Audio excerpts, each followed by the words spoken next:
Hey, hi everyone. So this is day four, and we are going to what we have covered is the intro to AI, basics of machine learning, and then we picked up linear regression, and we covered it a couple of days. We didn't really complete it yesterday, so we'll try to complete it today as much as possible, and we'll also try to see if we can start off with logistic regression today. Okay, so in linear regression, what we learned is um, how to recognize the pattern, which is the underlying theory. We should come up with an equation, and if we come up with one specific equation where the um, variables, as in, let's say we thought w1 x1 and w2 x2, and then we thought w1 and w2, if we take random, like random of 0 comma 10 or something like that, and take some random numbers there, and we put it as w1 w2, and then we process it, how do we determine whether it's correct or wrong? So that is what we thought we will do. And we in the process we said, okay, there is something called how to calculate loss. So we identified how to calculate loss. Okay, let me show the document to, assuming the document is open. Yeah. So we looked at this XY, and we thought, let's try this particular equation. Uh, Now it is confusing.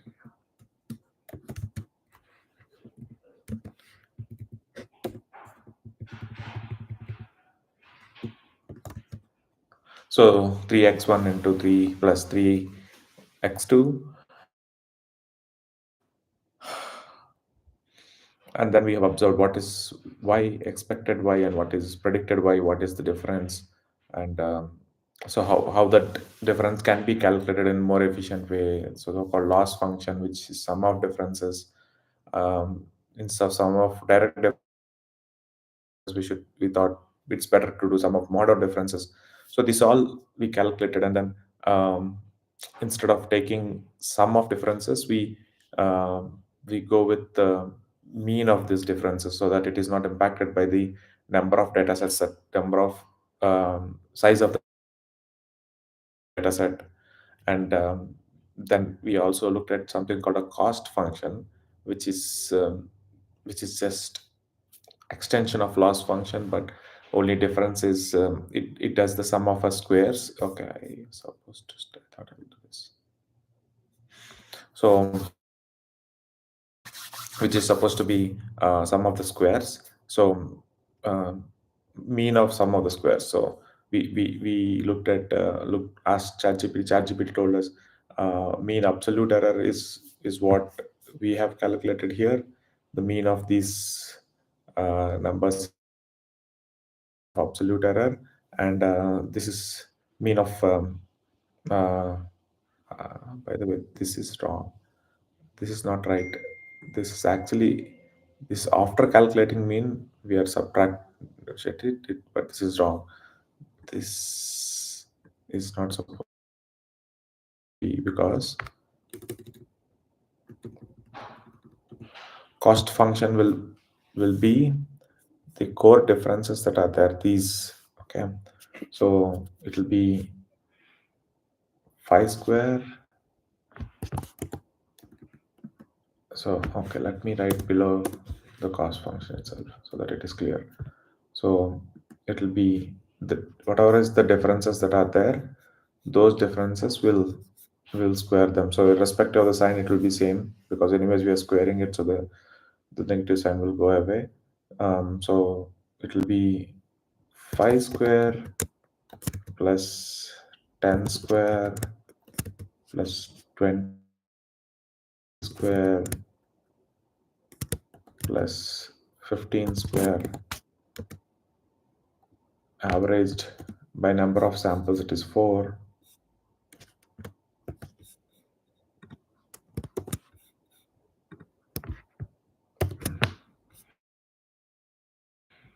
So cost function is sum of square differences between y and yp, mean of sum of square differences between yp. And so this will become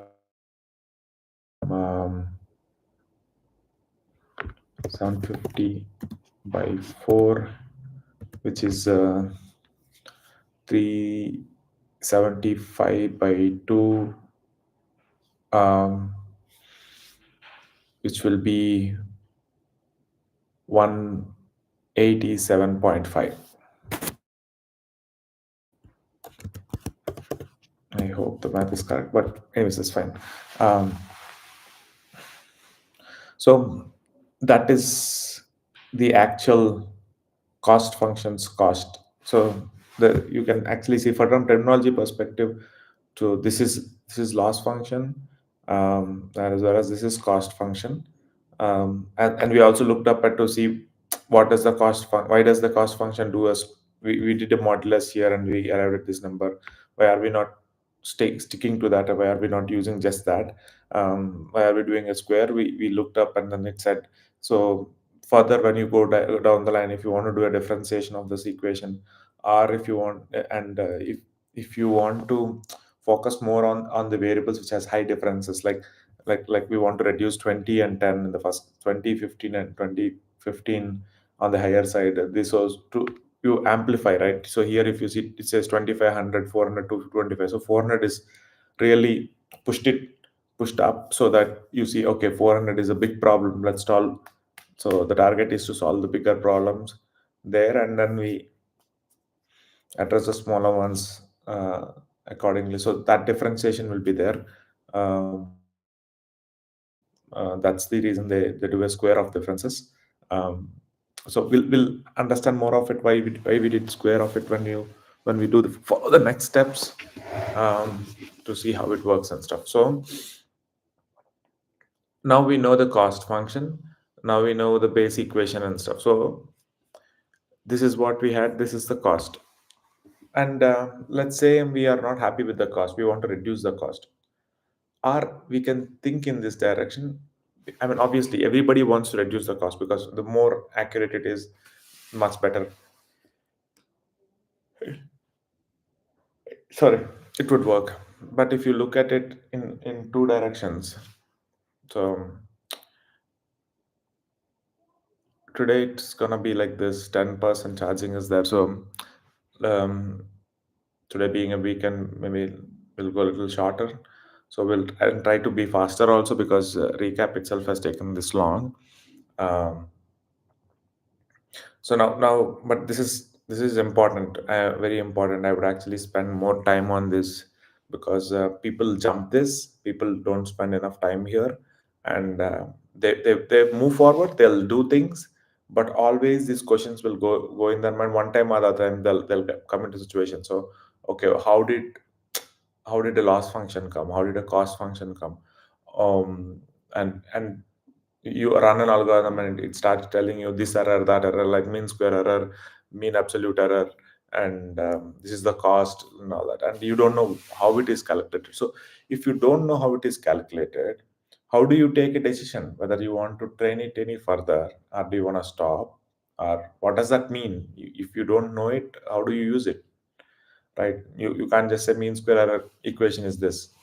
That doesn't help, right? Because even if you calculated error, so how did it take a call on saying, if we call this w1 x1 plus w2 x2, how did it take a call saying this w1 w2 is the right thing, right? So these are all questions that will be left with, and your decision making on picking a right model will vary based on this information, right? Agree?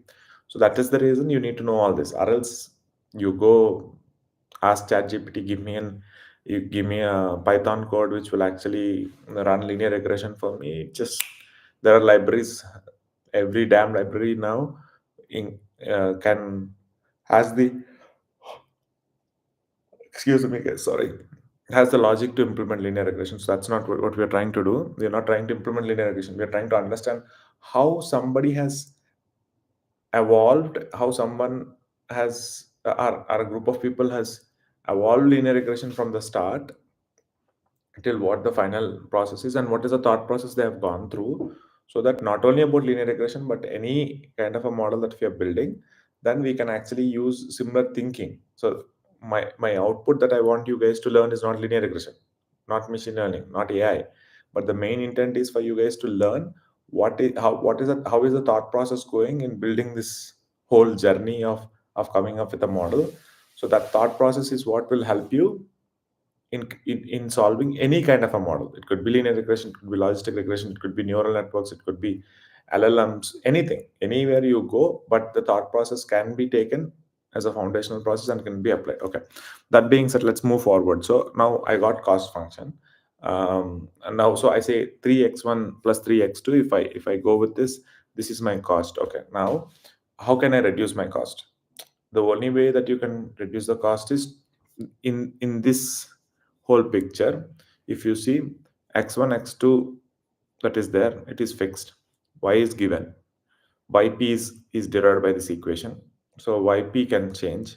So when yp changes, yp minus y, that is difference, will change, and if difference changes, the cost will change. So the only variable that we see is to change yp, right? Because remaining all are fixed. So how do you change yp? The only way to change yp is to change this equation. How do you change that equation? The only way to change that equation is whatever is the variables that are there is 3 3, that is w1 w2. Let's say we put it in bracket, w1 into x1 plus w2 into x2. So you can change w1 w2. So how do you change w1 w2? That's a good question. So now how do you change w1 w2? And that should change basing on what? Cost function, correct?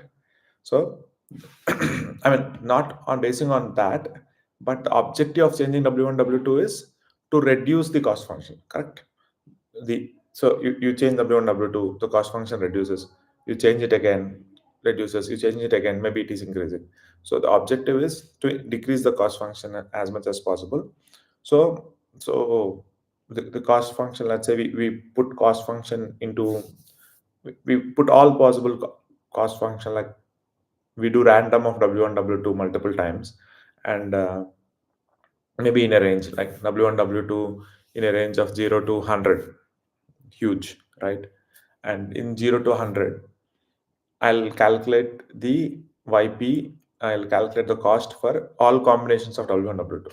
So it means 0 comma 100 values range of w1, 0 comma 100 values range of w2. These two combination will be 100 into 100, right? 0 0 0 1, all that combination, right? So for all that 100 into 100 combinations, let's say i'll I'll calculate cost. Now I'll put all that cost details with respect to w1 w2. This is w1, this is w2, and this is cost. So if w1 is 0, w1 is 1, or w1 is 5, then 0 comma 5, what is the cost? So I'll put it here. So if you can understand in 3 dimension, w1 0, w2 5, and for that what is the cost, corresponding cost, right? So we can put the cost. So like that, if you start putting the costs of all the costs, all possible costs, so I can see all possible costs. Now if I look at all possible costs, all I need to figure out is within this what is the minimum cost, right? Like if assume that it's all the costs are in one column, all I need to do is min of the cost, and it will give me some value, and that for that min of the cost on this, I'll see what is the corresponding w1 w2, correct? So, and I think that solves the problem. Agree? uh, it all sounds good, but again, we should always focus on what is the variables, right? In the whole machine learning journey, in the all algorithms and stuff, what are the variables? W1 w2 is a variable, okay. Then you said there is cost, which tells you an indicator saying how good your model is, right? Then you said okay, then how do you calculate what is the minimum cost? Then you said okay, minimum, you take a range, calculate minimum cost and see whichever is the minimum min of this cost, then take corresponding w1 w2. That's nice, But what is assumption again? We are taking a range, and within the range, it's a variable, right? I've taken 0 to 100 just because the numbers are good. I'm just telling you 0 to 100. What if the range is actually 0 to 1000, right? Because it all depends on what is x1's value, what is the range of it, and all that stuff, right? So there are multiple factors based on which the w1 w2 line will change, because if 0 to 100 w1 x1 will actually be like, if there is 100 here, there is 100 here, your line will be in between that, right? So your line will be going like that, something like that, right? So but what if the points are so distributed, x1 x2 points are so distributed in space, so that this line will not be even close to the other points, right? So you want to be closer, your line, you want it to be as much as possible, either the line is like this or like this or whatever line is, the line is should be closer to the point, so that the cost is low. Otherwise, if you draw a line here and if your points are here, the distance between the x and this line is higher, so obviously cost will be higher, because yp is here and your y's are here, y minus yp is higher. So as the line goes closer, the y minus yp is reduced. If it is reduced, loss is reduced, cost is reduced. That's our objective, right? So we need to move it closer, correct? So and to do that, you don't know what's the range, 0 to how much. Okay, let's say I say, okay, then why not just take a big number, right? Like 0 to 100,000. Yeah, fair. I mean, if I'm always thinking in this direction, but there's also here, right? So actually it should be minus 100,000 to 100,000. So that's around 200,000. Even that might not be accurate, because 100,000 sounds big for us, but it could be above that also, right? Anything is possible. In real world data, it could scale to millions and billions of records, and you don't know how it should be, how it can vary, and all that. So you can't guess it. That's the big problem with machine learning, right? Because you can't guess an answer, you're using machine learning to help you predict it, right?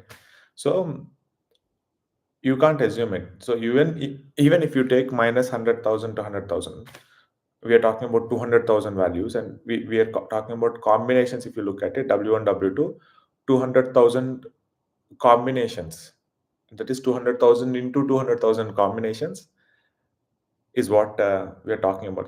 That's a huge number, right? 200,000 itself is 10 power 5, and we are saying 10 power 5 into 10 power 5, 4 into 10 power 10 combination is what we are looking at. Now, maybe people don't know what to do next, they would have done this. But what happens when they do 4 into 10 power 10 combinations of W1, W2's cost function calculation using this particular thing? How much time would it take? How much compute would it take? It's a huge exercise. And then for 4 into 10 power 10 exercise, 10 power 10 numbers, you need to find out a minimum, and then you will get w1 w2, and then even still you don't know if it's accurate. Agree? So I don't think this can give you best of your assumption solution. That is, your assumption is minus 100,000 to 100,000 is the range in which your w1 w2 optimal value will be there, but we don't know where the optimal value is. So what do we do? There is there's no right way or wrong way, right? So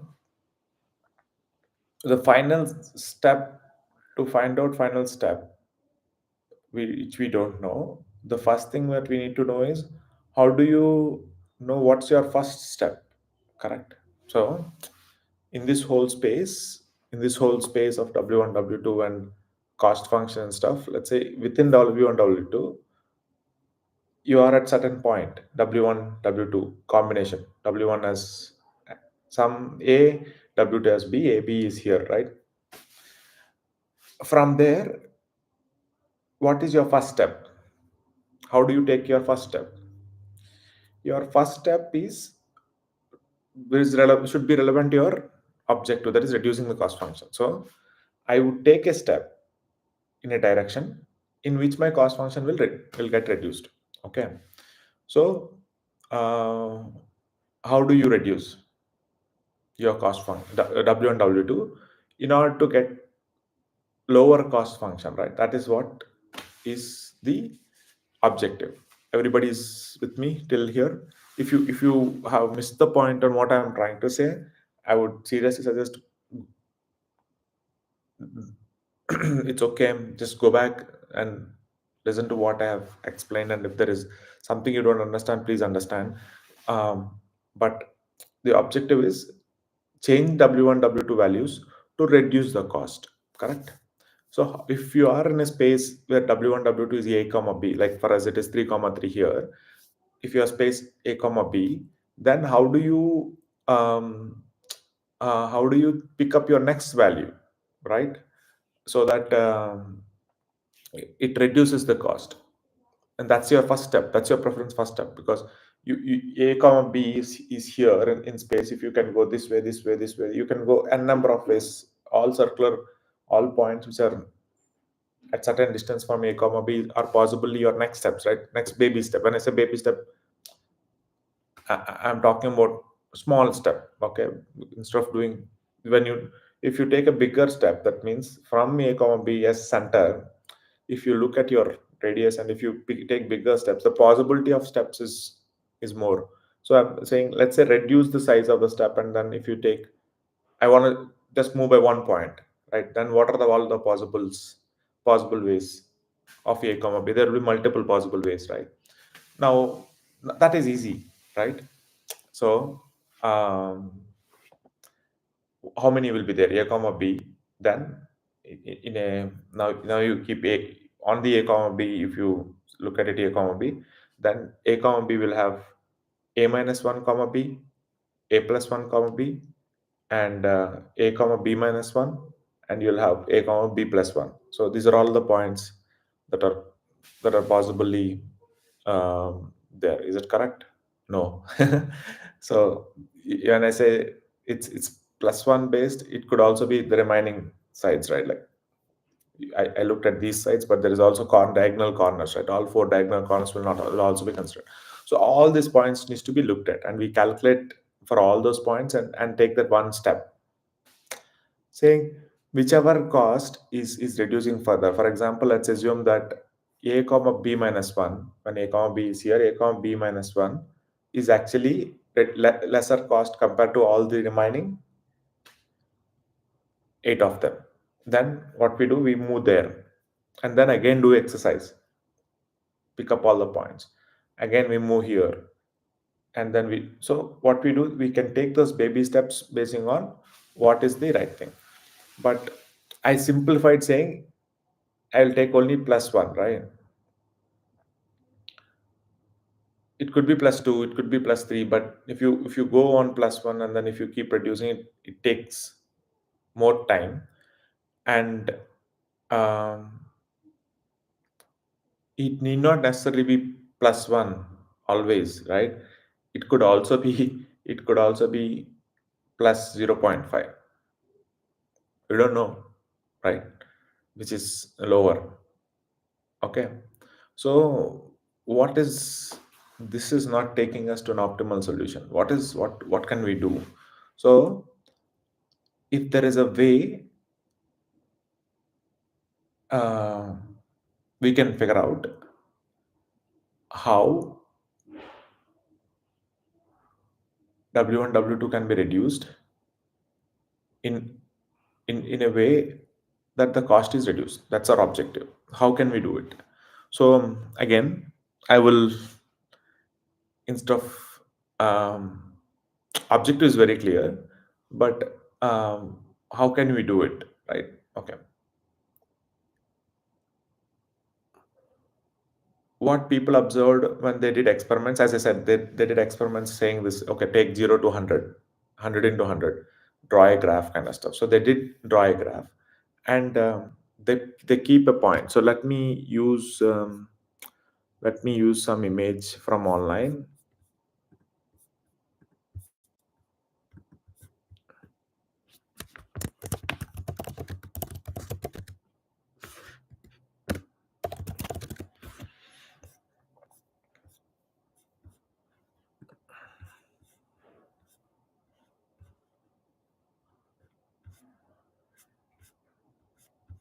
Just looking for a better image, that's all. Yeah, this looks good for me. So if you guys look at this, so what is here is in a plane, what they did, they have picked up. Okay, this image is the most famous one, and they picked up this. They are using theta zero, theta one is nothing but W1, W2. For a given W1, W2, J of W1, W2 is their representation of cost function. So they the same thing that we did. Like this is theta zero, this is theta one, and this is J of theta zero comma theta one, and they put it into a graph. Okay, a certain range of values. When they put certain range of values, they started here. So we are here with a random theta zero, theta one here. Okay. So what they did, they picked up a baby step, which actually reduces the cost. If you see here, it is visually it is clear saying because what he did, this guy smartly within the distribution, he color coded it based on the value ranges. That is, these are on the higher side. Reds are highest cost. Yellow is like average, middle cost, and lower he goes, he was actually using color blue, and the least is he's actually getting to the more bluish color is the most least, the higher red is more higher. So that's color coded the value ranges of how the cost is going. So obviously the objective is to move from red the to the blue points, right? And then there are different possibilities on where you go, but the objectives of thing is on how to go to the least possible point that is here. Okay, so what happens from here, you take baby steps here, here. So you take baby steps at every point, correct? So looking at this specific point, if you zoom it, you have possible within the cost function. If you look at it, you have something like this curve, right? And then you're coming down. What does coming down mean? You're descending, right? You're descending from there. So that's okay, you're descending down, and then you're descending down the cost to reach the optimal values for W1, W2, so that your algorithm works in the best way. Good. How do you descend from that particular point? So for that, what he says is we'll use another image to show how we can derive a descent. So what happens here at a certain point, if I mean this, the cost function which is in the image you have seen, in the previous image you have seen not this one, I'm sorry. Yeah, in the previous image you looked at this red piece part of it, right? Let's say we take that red piece part alone, and we represent it like this, right? The reverse of it. I mean, that's how the image is like. You can look at it like this red piece where j of data is going like this, and you are here somewhere. So that's what he means when he keeps a point there here. That's what he means that you are here. So from here, whenever that you want to go in this direction, they bought it to 2D, but it is 3D. So from here you can go here, you can go here, you can go up. All directions are possible, but what you want is go somewhere below, either like this, like this, like this. Anywhere is fine. So how do you determine that? Instead of the two ways, one, you verify, as I said, give a small gap to it, and in that gap, like plus 0.1 for everything, and then see how the cost is varying, and then you can pick that baby step. Or this is somewhere the concept of differentiation can help to tell us what is the um, direction in which we can go, in which the value will actually reduce. Fine. So I can simply say that and then tell you, okay, let's do differentiation there and stuff. But I feel, why leave that concept alone? Okay, I understand few of you guys and even me. Even though I'm confident to say I'm good in math, but the concepts of math, no one knows all the concepts properly. Somebody is very good with algebra, somebody is very good with equations and stuff, but whereas somebody is not that good with geometry and so. So there's nothing called somebody good in math where he understands everything. He might understand one concept, but so let's assume that we don't know what differentiation is. Okay, let's look at a little bit. Let's spend a little time and then see what is differentiation, how differentiation is done in gradient descent, and so that it helps in uh, reducing the value. Okay, because this is the very important concept on achieving the final model, right, in an optimal ways. Let's ask ChatGPT to explain us. Okay, yeah, we can use this. It's okay. I'll type here.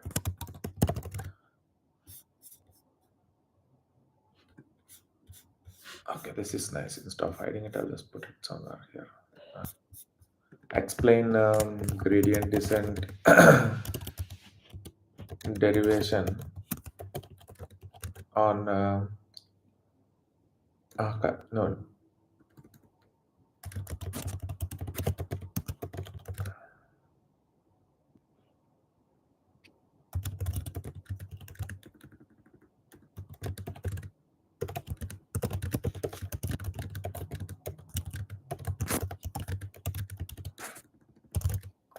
I'm not sure it'll produce images. Let's see. I can't provide images, I know.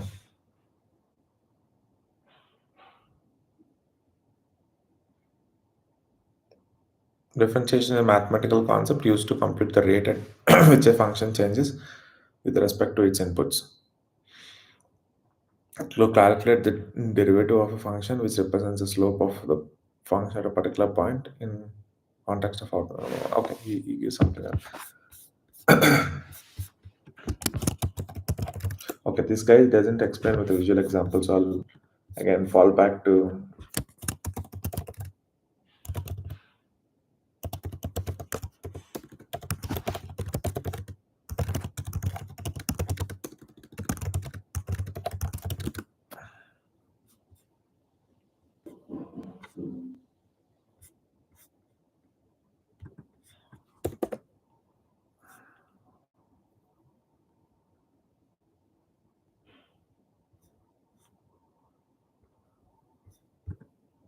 This is good. I think this is what I looked at a while ago.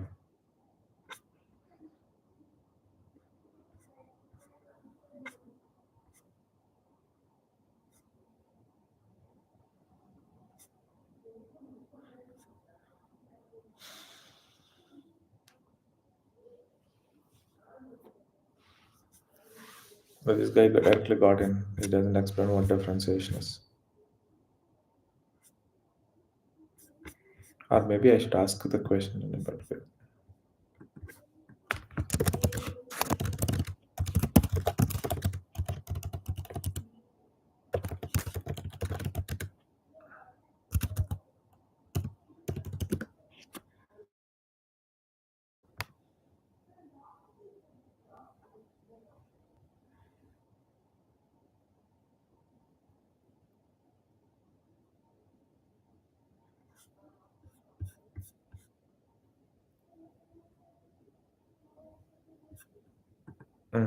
That's tree.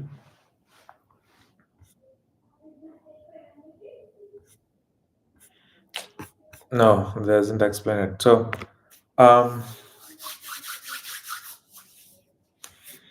okay, because of the time factor again, I'll tell you guys my understanding of differentiation. But you guys should get into the details to understand it better. But what happens? How differentiation works? Let's say you take a slope like this, right? Okay, the possibly you could be anywhere here, right? So at a given point, what differentiation does is it assumes it takes a point like this, and with respect to your this line that you have, it draws a straight line which is actually perpendicular to that particular point that is there in this curve. Okay, How does it do it? It assumes